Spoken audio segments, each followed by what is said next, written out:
Hi, Sara Jenkins from the Arizona Geographic Alliance, and the lesson we're going to do today is called Weaving a Story of Cooperation, based on the book, The Goat in the Rug. And this is one of my favorite lessons to do with students in all grade levels, not just fourth grade. It'll take about 2 class periods to do. Navajo weaving is a treasured art. The book, The Goat in the Rug, explains the process of rug making from fleece to rug from the point of view of a goat. Children experience the process of weaving and learn of its importance in the environment and culture of the Navajo. Purpose is so students will learn the vocabulary, materials, and the sequence that are used in making a Navajo rug. Materials that you need, and I've got all sorts of things to share with you here. First off, you will need the book, The Goat in the Rug by Geraldine, as told to Charles L. Blood and Martin Link. Next thing, you'll need some type of colored construction paper. Light is better, 9 by 12, or if you want to, you can just use colored ditto paper, Xerox paper. You'll need scissors, glue. It's helpful to have a transparency of a Southwest U.S. map, and then a vocabulary list, which looks like this. And my son did these. He just graduated from ASU with a BFA. And a picture card worksheet, which is what you'll put these on. The objectives. The student will be able to describe the process involved in making a Navajo rug. Define the vocabulary concerning the Navajo and weaving, and locate where the Navajo live, and finally, describe how the environment influences how the Navajo live. So, prerequisite procedures. First off, the students need to know the difference between human and physical characteristics. In the first session, you just talk with the students and ask them what they know about the Navajo. Point out the Navajo Nation on the southwestern U.S. map. And it would be wonderful, too, if you have Navajo students in your class, and many times I have. Secondly, you're going to read the book, The Goat in the Rug, to the students. And after weaving it, you're going to share weaving items of illustrations of the process of rug making. Use the vocabulary list to identify each picture. So what I'd like to do now is to share a selection from the book, The Goat in the Rug.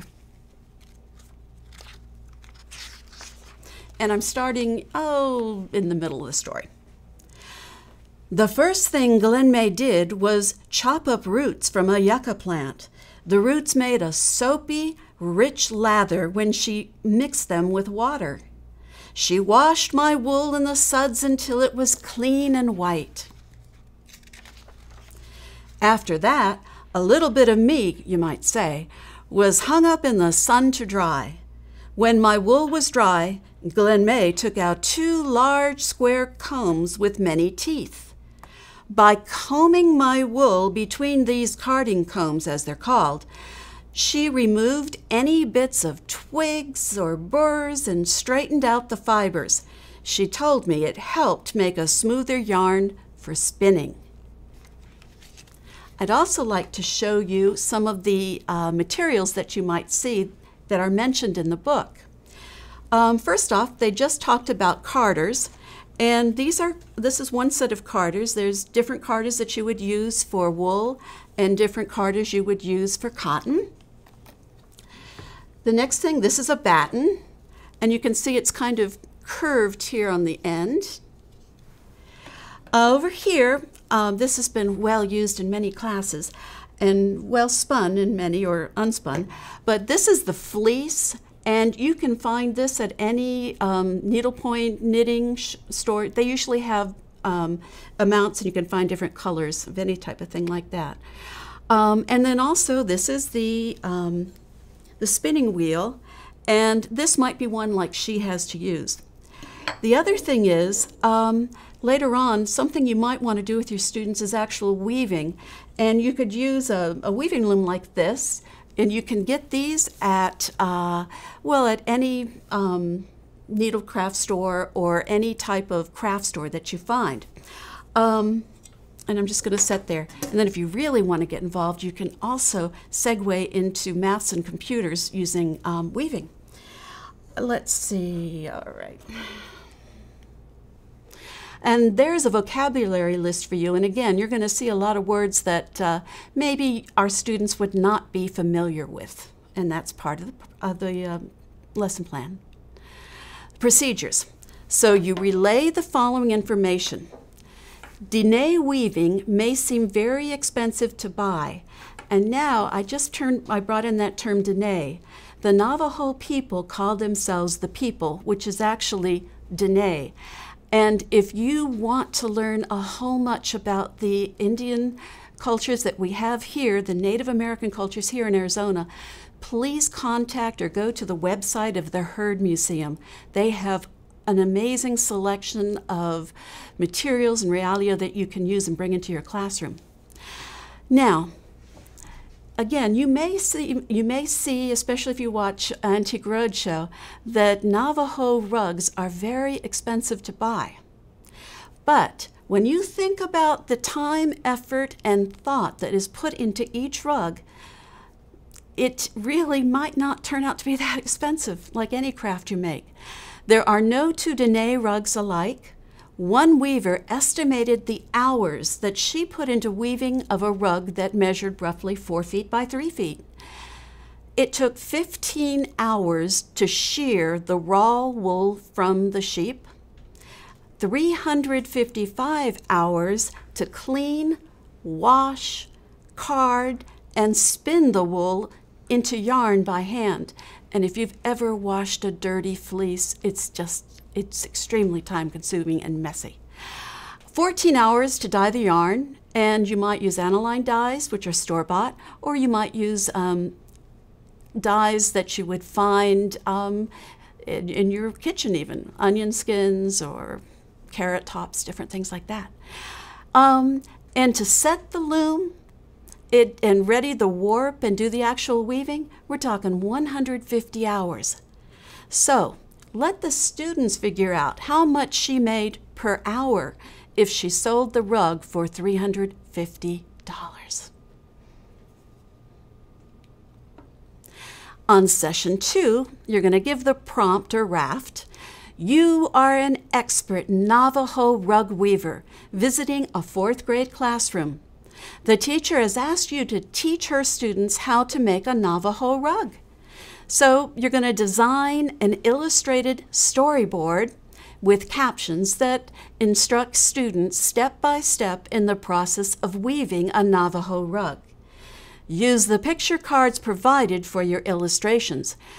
You should use at least 12 picture cards. There are 15, and they'll probably figure out with all the 15, but 12 would be acceptable. You must have the cards in the proper order according to the process of making a rug. Each card should have a caption, and I've pretty much provided the captions there so they could practice their vocabulary, telling but they should know how this item fits into the weaving process. And you need to put a title for your storyboard. So you can see the items and they're all mixed up. The way that I had my son work it out was if you wanted to cut it using a paper cutter to make it easier for students, you could cut longitudinally and make it just that much easier. And then they just have to cut little ones. For the assessment, the students should be able to answer this question. Well, what natural resources did the Navajos use to make a rug? And in the story, it gives you many, many examples.